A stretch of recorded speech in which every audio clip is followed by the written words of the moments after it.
بسم اللہ الرحمن الرحیم۔ السلام علیکم ورحمۃ اللہ وبرکاتہ۔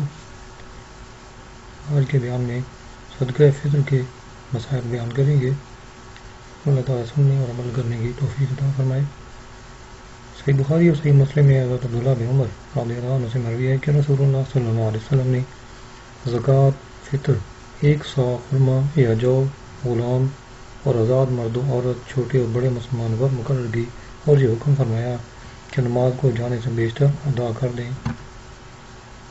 ابو داؤد نسائی کی روایت میں ہے کہ حضرت عبداللہ بن عباس رضی اللہ عنہ نے آخر رمضان میں فرمایا، اپنے روزے کا صدقہ ادا کرو۔ اس صدقہ کو رسول اللہ صلی اللہ علیہ وسلم نے مقرر فرمایا 1 سا خرما یا جو، یا نصف سا یعنی آدھا سا گیہوں یعنی گندم۔ ابو داؤد، ابن ماجہ، حاکم کی روایت ہے، حضرت ابن عباس رضی اللہ عنہ سے مروی ہے کہ رسول اللہ صلی اللہ علیہ وسلم نے زکوٰۃ فطر مقرر فرمائی کہ لغو اور بیہودہ کلام سے روزہ کی طہارت ہو جائے اور مساکین کی خورش ہو جائے۔ ایک اور حدیث پاک میں حضور صلی اللہ علیہ وسلم نے فرمایا، بندے کا روزہ آسمان اور زمین کے درمیان معلق رہتا ہے جب تک صدقہ فطر ادا نہ کرے۔ صدقہ فطر کے بارے میں ضروری مسائل۔ صدقہ فطر واجب ہے، عمر بھر اس کا وقت ہے، یعنی اگر ادا نہ کیا ہو تو اب ادا کر دے، یعنی زندگی میں کسی وقت بھی ادا کر دے تو یہ جو واجب ہے یہ ادا ہو جائے گا۔ ادا نہ کرنے سے ساقط نہ ہوگا، نہ اب ادا کرنا قضا ہے بلکہ اب بھی ادا ہی ہے، اگرچہ مسنون قبل نماز عید ادا کر دینا ہے، یعنی عید کی نماز پڑھنے سے پہلے ادا کر دینا یہ مسنون ہے۔ صدقہ فطر شخص پر واجب ہے، مال پر نہیں ہے، لہذا مر گیا تو اس کے مال سے ادا نہیں کیا جائے گا۔ ہاں اگر ورثہ بطور احسان اپنی طرف سے ادا کریں تو ہو سکتا ہے، کچھ ان پر جبر نہیں، اور اگر وصیت کر گیا ہے تو تہائی مال سے ضرور ادا کیا جائے گا، اگرچہ ورثہ اجازت نہ دیں۔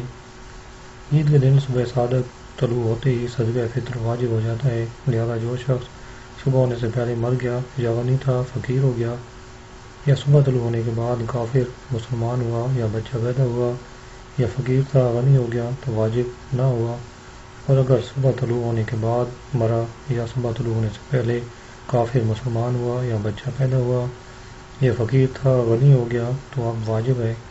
صدقہ فطر ہر مسلمان آزاد مال کے نصاب پر جس کی نصاب حاجت اصلیہ سے فارغ ہو واجب ہے۔ اس میں عاقل بالغ اور مال نامی ہونے کی شرط نہیں ہے۔ مال نامی اور حاجت اصلیہ کا بیان گزر چکا ہے، اس کی صورتیں وہیں سے معلوم ہو سکتی ہیں۔ نابالغ یا مجنون اگر مال کے نصاب ہیں تو ان پر صدقہ فطر واجب ہے، ان کا ولی ان کے مال سے ادا کرے گا۔ اگر ولی نے ادا نہ کیا تو اور نابالغ بالغ ہو گیا یا مجنون کا جنون جاتا رہا تو اب یہ خود ادا کریں گے، اور اگر خود مال کے نصاب نہ تھے اور ولی نے ادا نہ کیا تو بالغ ہونے یا ہوش میں آنے پر ان کے ذمہ ادا کرنا نہیں ہے۔ صدقہ فطر ادا کرنے کے لیے مال کا باقی رہنا بھی شرط نہیں، مال ہلاک ہونے کے بعد بھی صدقہ واجب رہے گا، ساقط نہ ہوگا، بخلاف زکوٰۃ و عشر کے کہ یہ دونوں مال ہلاک ہو جانے سے ساقط ہو جاتے ہیں، یعنی مال اگر ضائع ہو جاتا ہے تو زکوٰۃ و عشر جو ہیں وہ ساقط ہو جاتے ہیں۔ مرد مالک نصاب پر اپنی طرف سے اور اپنے چھوٹے بچے کی طرف سے واجب ہے، جبکہ بچہ خود مال کے نصاب نہ ہو، ورنہ اس کا صدقہ اسی کے مال سے ادا کیا جائے۔ اور مجنون اولاد اگرچہ بالغ ہو جبکہ غنی نہ ہو تو اس کا صدقہ اس کے باپ پر واجب ہے، غنی ہو تو خود اس کے مال سے ادا کیا جائے۔ جنون خواہ اصلی ہو یعنی اسی حالت میں بالغ ہوا یا بعد کو عارض ہوا، دونوں کا ایک ہی حکم ہے۔ صدقہ فطر واجب ہونے کے لیے روزہ رکھنا شرط نہیں ہے، اگر کسی عذر، سفر، مرض، بڑھاپے کی وجہ سے یا معاذ اللہ بلا عذر روزہ نہ رکھا تو جب بھی یہ واجب ہوگا۔ نابالغ لڑکی جو اس قابل ہے کہ شوہر کی خدمت کر سکے اس کا نکاح کر دیا اور شوہر کے یہاں اسے بھیج بھی دیا تو کسی پر اس کی طرف سے صدقہ واجب نہیں، نہ شوہر پر نہ باپ پر، اور اگر قابل خدمت نہیں یا شوہر کے جہاں اسے بھیجا نہیں تو بدستور باپ پر واجب ہے۔ پھر یہ سب اس وقت ہے کہ لڑکی خود مال کے نصاب نہ ہو، ورنہ بہرحال اس کا صدقہ فطر اس کے مال سے ادا کیا جائے۔ باپ نہ ہو تو دادا باپ کی جگہ ہے، یعنی اپنے فقیر و یتیم پوتے پوتی کی طرف سے اس پر صدقہ دینا واجب ہے۔ ماں پر اپنے چھوٹے بچوں کی طرف سے صدقہ دینا واجب نہیں، خدمت کے غلام اور مدبر اور ام ولد کی طرف سے ان کے مالک پر صدقہ فطر واجب ہے، اگرچہ غلام مدیون ہو، اگرچہ دین میں مستغرق ہو، اور اگر غلام گروی ہو اور مالک کے پاس حاجت اصلیہ کے سوا اتنا ہو کہ دین ادا کر دے اور پھر نصاب کا مالک رہے تو مالک پر اس کی طرف سے بھی صدقہ دینا واجب ہے۔ تجارت کے غلام کا فطرہ مالک پر واجب نہیں ہے، اگرچہ اس کی قیمت بقدر نصاب نہ ہو۔ غلام عاریتاً دے، یعنی کسی کو غلام عاریتاً یا ادھار کے طور پر کہنے دے دیا یا کسی کے پاس امانتاً رکھا تو مالک پر فطرہ واجب ہے۔ اگر یہ وصیت کر گیا کہ یہ غلام فلاں کام کرے اور میرے بعد اس کا مالک فلاں ہے تو فطرہ مالک پر ہے، اس پر نہیں جس کے قبضہ میں ہے۔ باقی وہ غلام اور وہ جسے حربیوں نے قید کر لیا ان کی طرف سے صدقہ مالک پر نہیں ہے۔ یوں ہی اگر کسی نے غصب کر لیا اور غاصب یعنی غصب کرنے والا انکار کرتا ہے اور اس کے پاس گواہ نہیں ہے تو اس کا فطرہ بھی واجب نہیں، مگر جب کہ واپس مل جائے تو اب ان کی طرف سے سال ہے گزشتہ کا فطرہ دے۔ مگر حربی اگر غلام کے مالک ہو گئے تو واپسی کے بعد بھی اس کا فطرہ نہیں ہوگا۔ مکاتب کا فطرہ نہ مکاتب پر ہے نہ اس کے مالک پر، یوں ہی مکاتب اور معزون کے غلام کا، اور مکاتب اگر بدل کتابت ادا کرنے سے عاجز آیا تو مالک پر سال ہے گزشتہ یا پچھلے سال کا فطرہ نہیں۔ اپنی عورت اور اولاد عاقل بالغ کا فطرہ اس کے ذمہ نہیں، اگرچہ اپاہج ہو، اگرچہ اس کے نفقات اس کے ذمہ ہوں۔ عورت یا بالغ اولاد کا فطرہ ان کے بغیر اذن ادا کر دیا تو ادا ہو گیا، بشرطے کہ اولاد اس کے عیال میں ہو، یعنی اس کا نفقہ اس کے ذمہ ہو، ورنہ اولاد کی طرف سے بلا اذن بغیر اجازت ادا نہ ہوگا۔ اور عورت نے اگر شوہر کا فطرہ بغیر حکم ادا کر دیا تو ادا نہ ہوا۔ ماں باپ، دادا دادی، نابالغ بھائی اور دیگر رشتہ داروں کا فطرہ اس کے ذمہ نہیں ہے اور بغیر حکم ادا بھی نہیں کر سکتا۔ صدقہ فطر کی مقدار یہ ہے کہ گیہوں یعنی گندم یا اس کا آٹا یا ستو نصف سا یعنی آدھا سا، کھجور یا منقے یا جو یا اس کا آٹا یا ستو 1 سا۔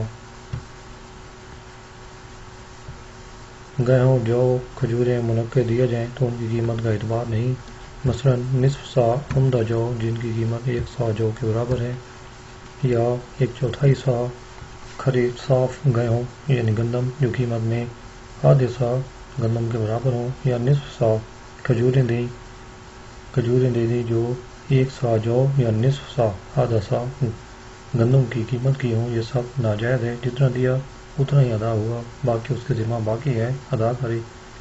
نصف سا یعنی آدھا سا جو اور 1/4 سا گندم دے دیے، یا آدھا سا جو اور آدھا سا کھجور تو بھی یہ جائز ہے۔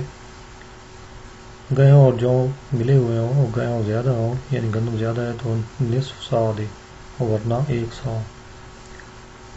گیہوں اور جو کے دینے سے ان کا آٹا دینا افضل ہے، اور اس سے افضل یہ کہ قیمت دے دے، خواہ گیہوں کی قیمت دے یا جو کی یا کھجور کی، مگر گرانی میں خود ان کا دینا قیمت دینے سے افضل ہے۔ اور اگر خراب گیہوں یا جو کی قیمت دی تو اچھے کی قیمت سے جو کمی پڑے وہ پوری کرے۔ ان 4 چیزوں کے علاوہ اگر کسی دوسری چیز سے فطرہ ادا کرنا چاہے، مثلا چاول، جوار، باجرہ یا کوئی اور غلہ یا اور کوئی چیز دینا چاہے تو قیمت کا لحاظ کرنا ہوگا، یعنی وہ چیز آدھے سا گیہوں یا 1 سا جو کی قیمت کی ہو۔ یہاں تک کہ روٹی دیں تو اس میں بھی قیمت کا لحاظ کیا جائے گا، اگرچہ گیہوں یا جو کی روٹی ہو۔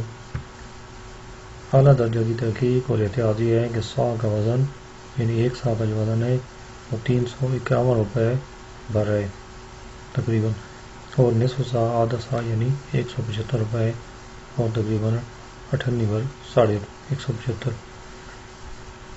فطرہ کا مقدم کرنا مطلقاً جائز ہے جبکہ وہ شخص موجود ہو جس کی طرف سے ادا کرتا ہو، اگرچہ رمضان سے بیشتر ادا کر دے، اور اگر فطرہ ادا کرتے وقت مال کے نصاب نہ تھا پھر ہو گیا تو فطرہ صحیح ہے، اور بہتر یہ ہے کہ عید کی صبح صادق ہونے کے بعد اور عیدگاہ جانے سے پہلے ادا کر دے۔